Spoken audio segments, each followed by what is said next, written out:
साथियों नमस्कार, मैं राम अवतार शर्मा आपका ज्योतिष मित्र। आज का जो विषय है वो 27 योगों की हम संपूर्ण जानकारी आपको 1 बाय 1 कर दे रहे हैं। बट आज का जो योग के बारे में बात करेंगे वे भक्ति योग के बारे में हम बात करेंगे। और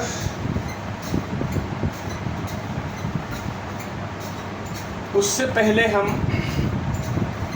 भगवान श्री कृष्ण और राधा रानी के चरणों में नमन करेंगे, गणेश जी के चरणों में नमन करेंगे, माँ सरस्वती के चरणों में नमन करेंगे, वेद पुराण के चरणों में नमन करेंगे और भगवान श्री सीताराम के चरणों में नमन करेंगे, भगवान श्री शंकर के चरणों में नमन करेंगे। फिर आगे हम श्रीमन नारायण के चरणों में नमन करेंगे। फिर आगे हम योग के लोग चलेंगे। ओम श्री गणेशाय नमः। ओम श्री सरस्वत्यै नमः। ओम श्री राधा कृष्णाभ्यां नमः। श्री रामचंद्राय नमः। राधा मेरी माती है, पिता मेरे घनश्याम, उन दोनों के चरणों में कोटि कोटि प्रणाम, मेरा कोटि कोटि प्रणाम। जय जय राधा रमण, जय जय नवल किशोर, जय गोपी चित चोर प्रभु, जय जय माखन चोर, जय जय माखन चोर। लक्ष्मी नाथ समारभ्याम नाथया मुनि मध्यमा, अस्मदाचार्य पर्यन्तां वन्दे गुरु परम्परां, वन्दे गुरु परम्परां।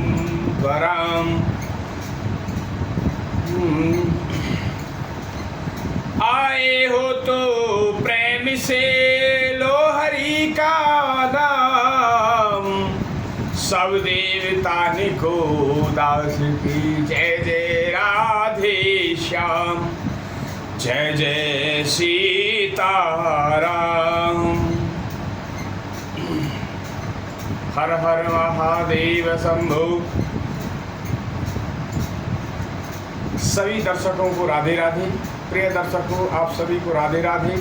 भगवान श्री कृष्ण राधा रानी की कृपा आप लोगों पे बनी रहे।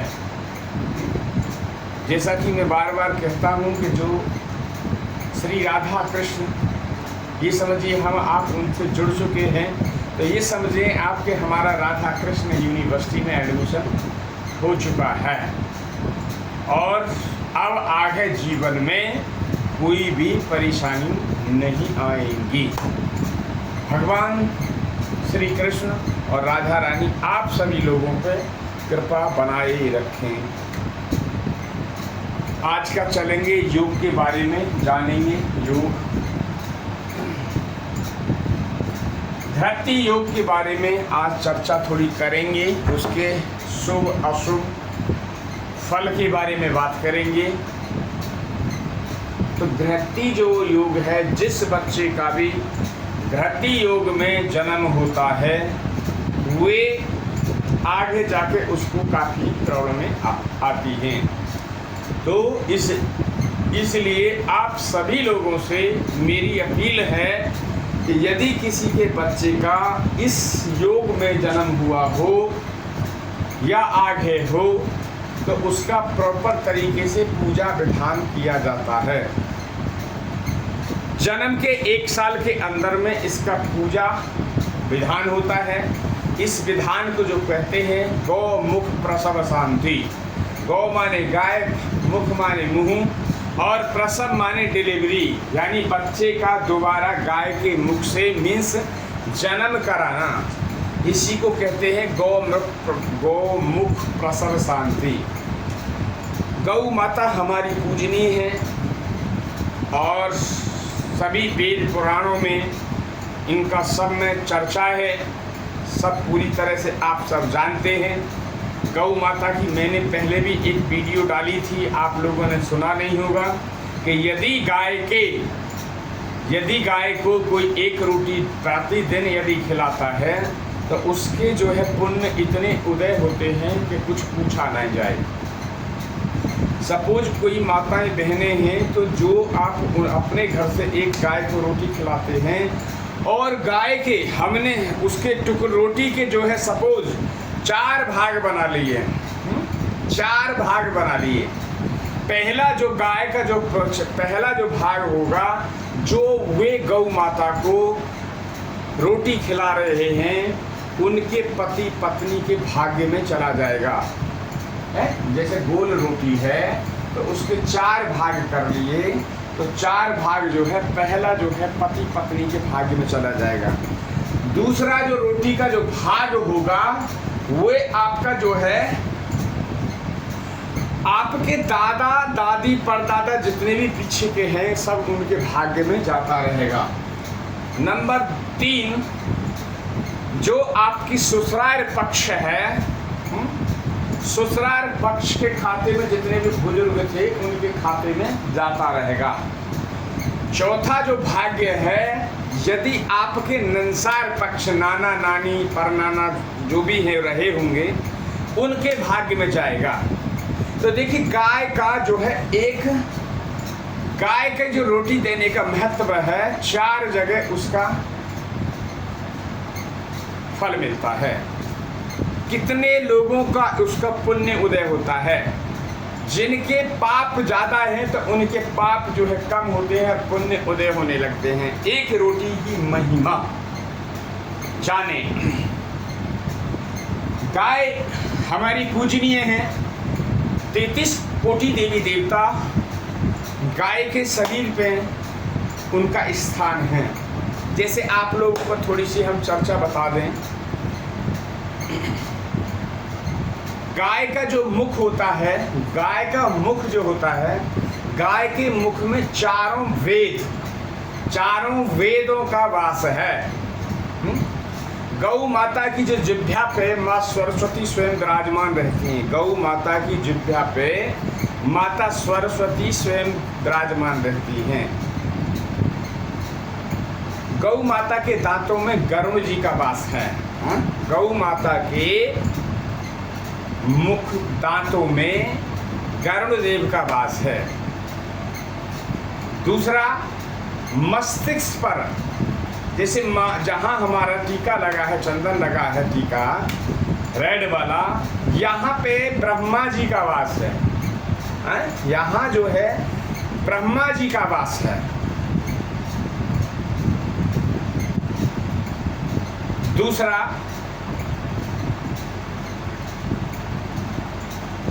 दोनों जो सींग हैं, दोनों सींग जो हैं, एक में जो है भगवान शंकर का वास है, दूसरे सींग में भगवान विष्णु का वास है। दोनों सींगों पे एक में आपका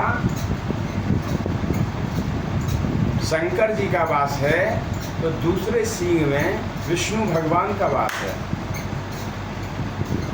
गौ माता की 2 आँख होती हैं तो दोनों आँखों में, एक आँख में सूर्य का वास है, एक में चंद्रमा का वास है। दूसरा, गौ माँ का जो अग्रभाग होता है दोनों सींगों के बीच में, वहाँ इंद्रदेव का वास है, यानी कपाल भी बोला जाता है इसको। वहाँ इंद्रदेव का वास है। गौ माता के दोनों कानों में जो अश्विनी कुमार, जो देवताओं के डॉक्टर भी हैं, उनका वास होता है। ये एक छोटी सी महिमा बताई कि जो मैन देवता हैं वो सब जो है गौ माता के मुख पे ही बैठे हैं। तो इसी को कहते हैं कि गौ मुख प्रसव शांति। पूरी विधिवत यदि आप करते हैं तो आपके बच्चे के जीवन में आ रही कोई भी परेशानी नहीं आएगी। नंबर 1, टोटल ये 27 योग होते हैं। 27 योग में से जो है 8 योग जो होते हैं वो अशुभ होते हैं, 14 योग जो होते हैं शुभ होते हैं, 5 योग जो होते हैं आपके मध्यम। अब जान लें नॉर्मल तरीके से, जो रेड लिखे हैं बत्ती ग्रीन, जहां बत्ती होगी चौराहे पे, यदि रेड बत्ती होगी वहां पे तो आप रुक जाएंगे, खतरा है आगे। तो ऐसे हमने जो है यहाँ रेड मार्क दिखा दिया है कि ये जो है खतरे के योग हैं। बात करेंगे अभी। दूसरा, जो ग्रीन लिखे हुए हैं, ये ग्रीन सारे लिखे हुए हैं जो बैलेंस हैं 19 योग, बट हम किसका अभी पेपर वगैरह इसका जो है आया नहीं है, स्टॉक पेपर आएगा तो फिर पूरा इसका लिखा जाएगा। तो वो आज का लास्ट में हम इनके सब चीज़ जो भी है वो लिखेंगे और आप लोगों को ये सबमिट करेंगे। तो जो यहाँ पर टिक लगे हैं वो जो है अति शुभ योग रहते हैं, ये योग जो है शुभ रहते हैं। जिनके अंदर में टिक नहीं लगा है, जिनके अंदर टिक नहीं लगा है वो आपके जो है जैसे कि एलो बत्ती, जाएं ना जाएं, जाएं ना जाएं, तो वे मध्यम मीडियम में रहते हैं, तो उनका ना ही आपको ज़्यादा मतलब कोई खतरा है उनसे और ना ही ज़्यादा उनसे प्रॉफिट है, बट ठीक है आपके लिए। तो ये हमने 27 योग की बात करी। अब 27 योगों के नाम जान लेते हैं, लिखे तो हैं। सबसे पहला जो है वो विषकुंभ योग है, दूसरे नंबर का प्रीति है, तीसरे नंबर का आयुष्मान, चौथे नंबर का सौभाग्य आज शोभन, 5वें नंबर का, 6ठे नंबर का अतिगंड योग है, 7वें नंबर का आपका सुकर्ता है और 8वें नंबर का आपका धराती है, 9वें नंबर का शूल है, 10वें नंबर का गंड है, वृद्धि 11वां, ध्रुव 12वां, व्याघात योग जो है 13वां योग है, हर्षण योग जो है आपका 14वां है, ब्रज आपका 15वां है, सिद्धि आपका 16वां है, वृद्धिपात आपका 17वां नंबर का, 18 नंबर का वरियान योग है,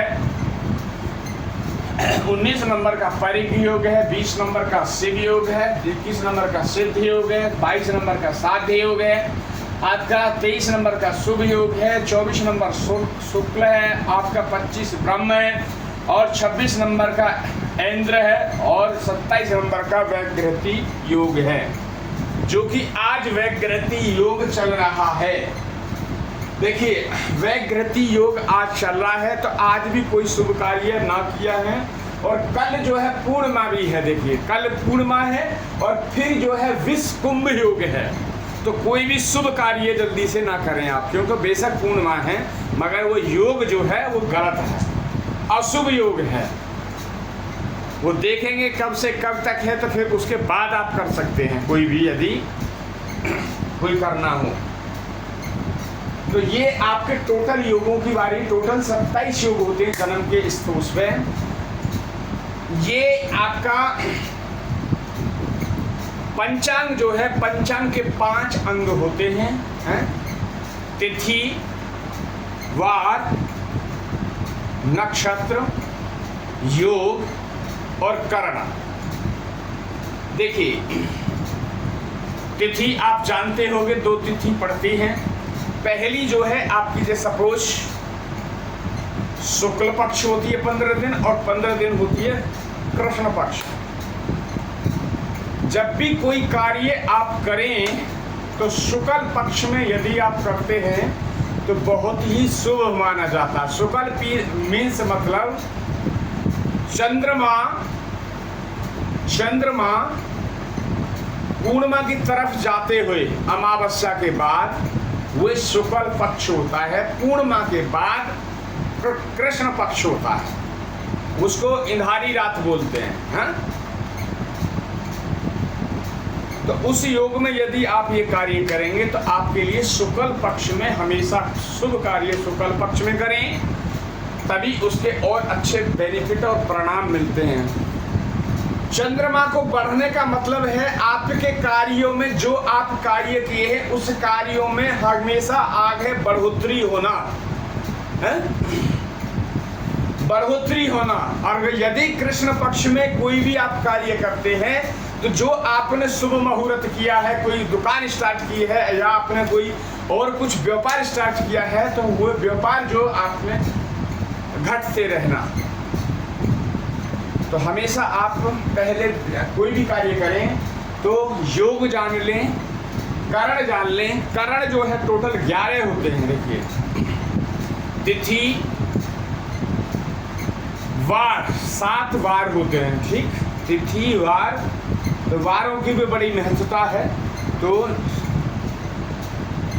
जो भी है अच्छे उसमें करें, जैसे आप मंडे का कोई कार्य कर सकते हैं, संडे का भी कार्य कर सकते हैं, और बृहस्पतिवार का भी कार्य करते हैं, शुक्रवार का भी कार्य करते हैं। खास करके शनिवार वगैरह ऐसे में ना करें। 27 नक्षत्र, इसके बाद जब हम चलाएंगे सीरीज तो वो 27 नक्षत्र पे ही चलाएंगे। अभी 27 योग चल रहे हैं, आज का जो 8वां योग है, इसीलिए पूरे जब योग कंप्लीट हो जाएंगे तो फिर हम आगे 27 नक्षत्रों पे ही 1 बाय 1 करके फिर वीडियो बनाएंगे। फिर उसके बाद हम 11 जो करण होते हैं फिर उस करण पे वीडियो बनाएंगे। मतलब डीप बाय डीप में जाते हुए आप लोगों को वो जानकारी निकाल के दे देंगे जो हो सकता है आप लोगों को ना पता हो। ये योगों के बारे में आप लोगों को सबको ये पता चल जाएगा। चैनल को लाइक एंड सब्सक्राइब करें, चैनल को ज़्यादा से ज़्यादा शेयर करें ताकि हर किसी के पास ये इंफॉर्मेशन पहुंच सके। बात करते हैं प्रति योग के बारे में। जो बच्चा इस योग में जन्म होता है, ऐसा बच्चा यदि कोई पूजा वगैरह नहीं कराता है तो 12वें साल तक तो उसकी पढ़ाई ठीक चलती है। 12वें साल के बाद में जब 13वां साल स्टार्ट हो जाता है तो बच्चे की पढ़ाई जो है सपोज 100% चल रही थी तो वे आगे आने वाले समय में वे आपकी 80% डाउन मारती रहेगी। साल बाई साल जो है डाउन मारेगी। ऐसा बच्चा पढ़ने में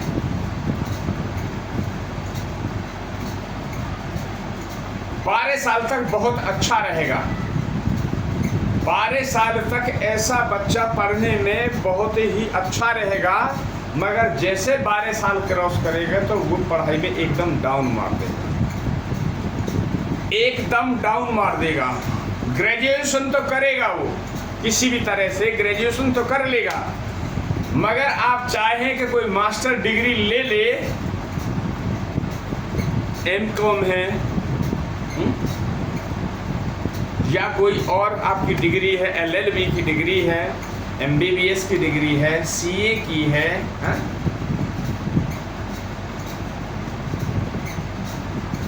बीटेक वगैरह है, इंजीनियरिंग की है, तो वहाँ ये डिग्री लेने में इसको काफ़ी परिश्रम करना पड़ेगा। हो सकता है ये डिग्री ले भी ना पाए।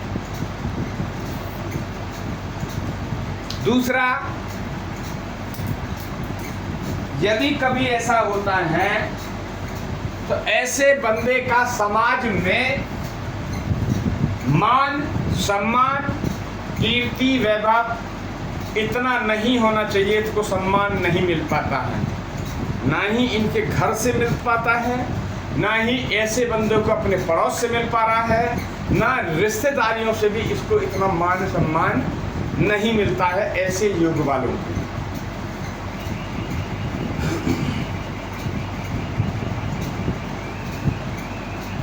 दूसरा, ऐसे लोगों की जो वाणी है थोड़ा उग्र स्वभाव की भी वाणी रहती है। उग्र स्वभाव की भी ऐसे जैसे कि वाणी जो है वाणी होती है, उसी के कारण उनको सम्मान नहीं मिल पाता है। हो सकता है आपने पूछा कुछ, बच्चा है सपोज, आपने पूछा कुछ, पता चला गाली ही दे दिया है?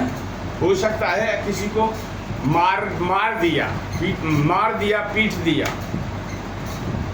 तो ऐसे जातक को किसी का भी इस योग में यदि जन्म हुआ है तो ऐसे बच्चे की पूजा विधान आप सुन लें। पहले जो इसकी जो पूजा होती है, गौ मुख प्रसव शांति, वो कहाँ होती है? अपने घर से कम 20 से 25 किलोमीटर डिस्टेंस कहीं पे मंदिर हो, मंदिर में वहाँ पे आप जाएं, पहले ब्राह्मण जो वहाँ रहते हैं उनसे बात कर लें, यदि वो इस पूजा को कर सकते हैं तो, क्योंकि ये बहुत ही अच्छे यदि विद्वान कर्मकांडी ब्राह्मण होंगे तो ही वो कर पाएंगे, क्योंकि इसमें सब मंत्रों का खेल है। क्या क्या इसमें सब, पहले देखिए इसमें जो है आपकी वेदियां तैयार होंगी, वेदियां बनेंगी। किस किस की? 27 योगों की वेदियां तैयार होंगी, 9 ग्रह की वेदियां बनेंगी, 27 आपके नक्षत्र हैं उनकी वेदियां बनेंगी, उनकी प्रॉपर विधिवत आपकी पूजा होगी। उसके बाद जो गौरी गणेश जी की पूजा होगी, हैं? पहले तो गौरी गणेश जी की ही पूजा होगी, उसके बाद में जो है भगवान श्रीमन नारायण की पूजा होगी, जो और जिसके वो आराध्य हैं भगवान शंकर की पूजा होगी, और श्री विष्णु जी की पूजा होगी, भगवान श्री कृष्ण की पूजा होगी, हैं? घर के जो पितृ हैं उनकी, आपका देवताओं की पूजा होगी, जो घर के पितृ वगैरह उनकी पूजा करें। उसके बाद जो है आपकी 9 ग्रह की पूजा करें, 27 नक्षत्र की पूजा करें, 27 योगों की पूजा करें, और मेन फिर जो है भक्ति की पूजा आपकी होगी। इसके बाद जो होगा, बच्चे को वहाँ पे गाय लाई जाएगी, प्रॉपर गाय का सम्मान किया जाएगा, पूजा पाठ की जाएगी, पूजा की जाएगी, रौली चंदन गौ माता के मस्तिष्क पे लगाया जाएगा, पैर धुलाए जाएंगे, उनके पैर भी आचम धुलाए जाएंगे। उसके बाद में गौ को छींटे वगैरह लगाए जाएंगे, पवित्रीकरण किया जाएगा और माँ का।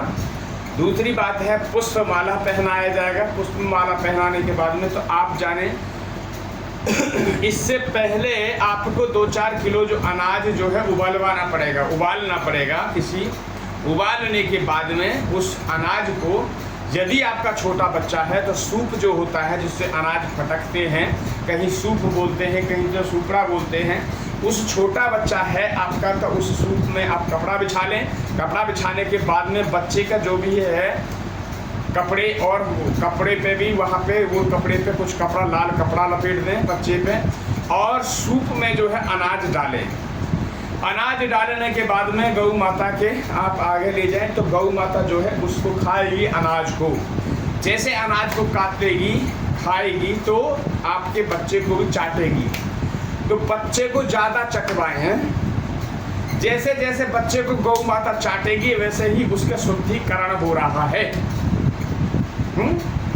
जैसे जैसे गौ माता बच्चे को चाटेगी वैसे वैसे ही गौ माता उसका शुद्धिकरण करती है। जैसे गौ माता अपने बछड़े को जन्म देती है, या कोई भी पशु अपने बछड़े को जन्म देता है, तो वे जीभ से ही चाट के वे निर्बल बना देते हैं। बच्चे को चाट के सबको निर्बल बना देते हैं। ऐसे ही गौ माता चाटेगी बच्चे को पैर पे चटवाएं, पेट पे चटवाएं, हैं पीठ पे चटवाएं, गौ माता से पूरे चटवाएं। फिर उस बच्चे का 27 प्रकार की औषधि वनस्पति होती हैं, उनको खौलाया जाता है करीबन 35-40 लीटर पानी में। ये पहले ही होगा सब चीज़ें। फिर उसको ठंडा किया जाता है, और फिर प्रॉपर जो मटका जो होता है, गगरी जो होती है, मटका जो होता है, उसमें 27 सुराख किए जाएंगे। हैं ड्रिल मशीन बना से जो घड़ा मिट्टी का होता है उसमें 27 सुराख करें। 27 सुराख करने के बाद में बच्चे के ऊपर से उस घड़े में पानी डालते रहें, और बच्चा नीचे बैठा रहेगा। बैठा के रखें तो बच्चे का अभिषेक होता रहेगा। और जो वहाँ ब्राह्मण हैं, जो ब्राह्मण हैं जो कर्मकांडी, वे रुद्र अभिषेक का मंत्र कंटिन्यू बोलते रहेंगे। तो रुद्र अभिषेक करीबन ये है आपकी जो है पूजा, करीबन 20 मिनट का अभिषेक कम से कम हो अभिषेक। फिर उसके बाद में बच्चे के सारे कपड़े वहाँ उतार के रख दें, उतार दें वहाँ पे, और उन बच्चों के कपड़े वहीं छोड़ देंगे जहाँ वो स्नान वगैरह होगा, अभिषेक वगैरह होगा। उसके बाद बच्चा नए कपड़े पहने, नए कपड़े में आप कुछ भी पहना सकते हो, कुर्ता धोती पहना सकते हो, पैंट बुशर्ट पहना सकते हो, कुछ भी पहना सकते हो। फिर वहाँ से पूरा विधिवत जो ये कार्य हुआ, कार्य होने के बाद में फिर लास्ट में जो है आपका छायादान, एक कांसे की बर्तन, थाली कांसे की एक बर्तन होगा जिसमें आधा लीटर कम से कम आधा केजी का शुद्ध देसी घी गाय का आप उस पात्र में डालेंगे। यदि आप सोना थोड़ा डालने लायक हैं, 100-200 रुपये का सोना आएगा, यदि सोना ही डाल देंगे तो कोई ऐसे बड़ी बात नहीं है। 500 रुपये का छोटा सा पीस आ जाएगा। फिर वो सोना उसमें डालिए, सोना डाल दीजिए। सोना डालने के बाद में बच्चे का मुख उसमें दिखवाएं, पूरी तरह से बच्चे का मुख देखेंगे। बच्चा मुख अपना देखेगा, छोटा बच्चा है तो उसका मुख उसमें करते रहें और दिखता रहेगा।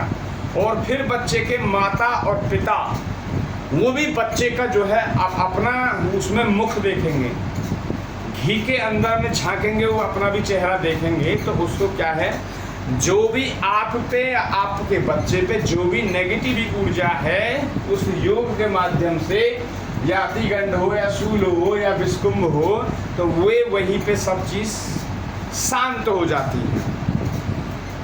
ऐसे बच्चों को आगे काफ़ी प्रॉब्लम भी आती हैं, संतान की उत्पत्ति में भी प्रॉब्लमें आती हैं यदि आप नहीं कराते हो तो इसलिए आप लोगों को ये जानकारी दी है। यदि ये आपको जानकारी अच्छी लगी हो तो चैनल को लाइक एंड सब्सक्राइब आप करें। आज का जो योग था घृति योग के हमने बारे में बात करी, मैं लिख देता हूँ।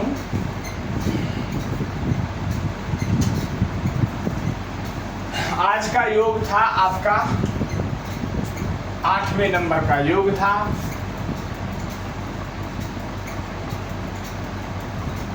घृति योग की